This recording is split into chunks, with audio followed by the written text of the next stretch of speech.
Hey guys, for this tutorial, I'll be teaching you how to make a business account in WhatsApp.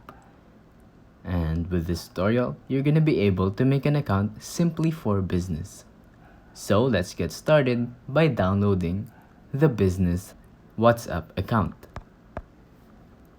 So as you can see in my app store, I've searched up the name WhatsApp Business and this popped up which says WhatsApp Business. So let's open that, and I'm just gonna walk you through how to use it, and I'm not actually gonna download it because it's simpler that way, it's cleaner that way, and you're gonna be able to understand a lot more things. So as you can see, it says create a profile. So once you download this app, you're gonna have to sign in, and to sign in you're gonna be able to use your WhatsApp account. That means your number. So just sign in, and once you've done that, you're gonna be able to choose a category of business that you're in.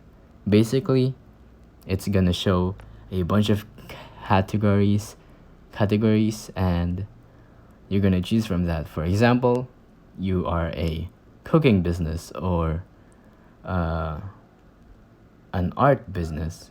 So just tap on that, and then you're gonna be able to proceed. And you're gonna need to write in all the other account details that you need to write. Basically, your name, your business name, your location, and much more. So if this video was helpful, please consider liking, subscribing, and hitting the notification bell. Any comments and suggestions, feel free to comment down below.